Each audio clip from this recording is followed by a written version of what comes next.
பாஜக தேசிய சிறுபான்மையினர் பிரிவினுடைய செயலாளர் திரு வேலூர் இப்ராஹிம் அவர்களை இப்தார் சிறப்புகள் குறித்தும் ரமலானின் சிறப்புகள் குறித்தும் உரையாற்றுவார்.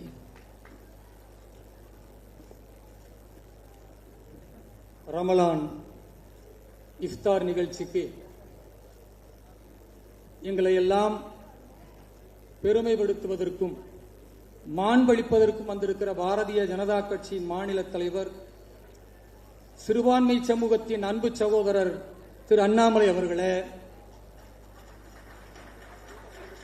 தேசிய ஜனநாயக கூட்டணியின் மரியாதைக்குரிய மேன்மை பொருந்திய தலைவர்களே, வந்திருக்கிற இஸ்லாமிய கிறித்துவ சொந்தங்களே, என்னுடைய உயிரோடும் உணர்வோடும் என்றும் கலந்திருக்கிற என் தொப்புள் குடி உறவுகளான இந்து சகோதர சகோதரிகளே, உங்கள் அனைவரின் மீதும் இறைவனின் சாந்தியும் சமாதானமும் நிலவட்டுமாக. ரமலானுடைய நோன்பு என்பது இறைவன் திருமறை குர்ஆனிலே 2 இடத்தில் குறிப்பிடுகின்றான்.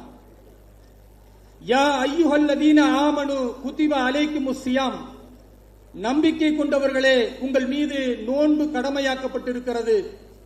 கமா குதிப அலல்லதீன மின் கப்லிக்கும் லஅல்லக்கும் தத்தகூன், உங்களுக்கு மட்டுமல்ல இதற்கு முன்வாழ்ந்த சமூகத்திற்கும் நோன்பு கடமையாக்கப்பட்டிருக்கிறது, நீங்கள் இறையச்சமுடையவர்களாக மாறுவதற்கு. ஆக நோன்பு பெருநாள் கொண்டாடுவது, ரமலான் மாதம் முழுக்க நோன்பு வைப்பதற்கு முதல் காரணம், ஒரு மனிதன் தன்னால் எதையும் செய்ய முடியும் என்றிருந்தாலும் நமக்கு மேலே இறைவன் பார்த்து கொண்டிருக்கிறான் என்ற அந்த எண்ணம், இறையச்சம் வர வேண்டும் என்று இஸ்லாம் சொல்லுகிறது. இது இஸ்லாம் மட்டும் சொல்லவில்லை என்று அதே திருக்குர்ஆன் சொல்லுகிறது. உங்களுக்கு முன்வாழ்ந்த பல சமூகங்கள் இதே நோன்பை நோற்றிருக்கிறார்கள். நம்முடைய இந்து தொப்புள் குடி உறவுகள் விரதம் இருப்பதை பார்க்க முடிகிறது. எனது அருமை கிறிஸ்துவ சொந்தங்கள் லென்த் டே என்று சொல்லி அவர்கள் நோன்பு இருப்பதை பார்க்க முடிகிறது. ஆக நோன்பு இருப்பது என்பது அது இறையச்சத்தின் வெளிப்பாடு. தன்னால் உண்ண முடியும் என்றாலும் கூட இறைவனுக்காக நான் உண்ணாமல் இருக்கிறேன் என்பதுதான் அங்கு இறைவனுடைய அச்சத்தை மேலோங்க செய்வதின் அடிப்படை செயல். இரண்டாவதாக திருக்குர்ஆன் சொல்லுகிறது, ஷஹ்ரு ரமதான் அல்லதி உன்சில ஃபீஹில் குர்ஆன் ஹுதல் லின்னாஸ், ரமலானுடைய மாதத்தில் தான் இஸ்லாமியர்கள் போற்றக்கூடிய திருமறை குர்ஆன் இறங்கப்பெற்றது, அருளப்பெற்றது. வபையினாத்தி மினல் ஹுதா வல் ஃபுர்கான் ஃபமன் ஷஹித மின்கும் அஷ்ஷஹ்ரு ஃபல்யஸும், யார் இந்த மாதத்தை அடைந்து கொள்கிறீர்களோ இறைவன் திருக்குர்ஆனை அருளியதற்காக இந்த மாதம் முழுக்க நோன்பு வையுங்கள் என்று இறைவன் குறிப்பிடுகிறான். ஒன்று இறையச்சம் மேலோங்க வேண்டும், இன்னொன்று நீங்கள் திருக்குர்ஆனின் படி உங்களுடைய வாழ்க்கையை நடத்தி கொள்ள வேண்டும் என்று சொல்லுகிறான். அப்படிப்பட்ட திருக்குர்ஆன் சொல்லுகிறது, ஒரு உண்மையான இஸ்லாமியர்கள் எப்படி இருக்க வேண்டும் என்றால், அல்லதீன யஸ்தமிஊனல் கௌல ஃபயத்தபிஊனல் அஹ்ஸனா, இறை நம்பிக்கையாளர்கள் ஒரு சார்பாக கேட்டு முடிவெடுத்து விடக்கூடாது.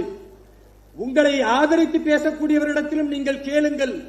உங்களை யார் எதிர்க்கிறார்கள் என்று நினைக்கிறீர்களோ அவர்கள் என்ன சொல்லுகிறார்கள் என்றும் கேளுங்கள். அதில் எது சரி, எது தர்மம், எது சத்தியம் என்று உணர்கிறீர்களோ அதை நீங்கள் பின்பற்ற வேண்டும் என்று திருக்குர்ஆன் சொல்லுகிறது.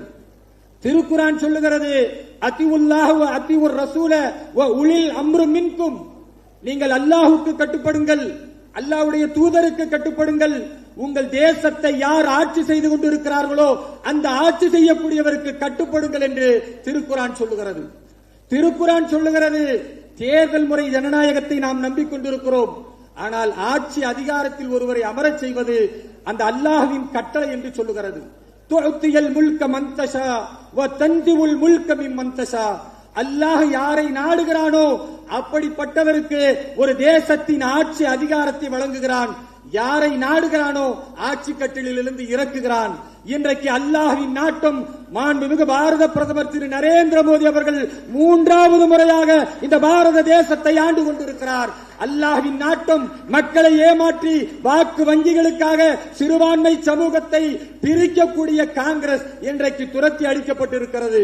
எனது அருமை சொந்தங்களே, இந்த புனிதமிக்க ரமலானுடைய மாதத்தில் திருக்குரானை முழுமையாக புரிந்து கொண்டு இந்த தேசத்தை நேசிக்கக்கூடியவர்களாக, தேசப்பற்று மிக்க இஸ்லாமியர்களாக, கிறிஸ்துவர்களாக எனது அருமை சிறுபான்மை சமூகம் உலகின் குருவாக பாரதத்தை உருவாக்க ஒன்றுபடுவோம், வெற்றி பெறுவோம். எல்லா புகழும் இறைவனுக்கு. ஜெய்ஹிந்த், வந்தே மாதரம், பாரத் மாதா கி.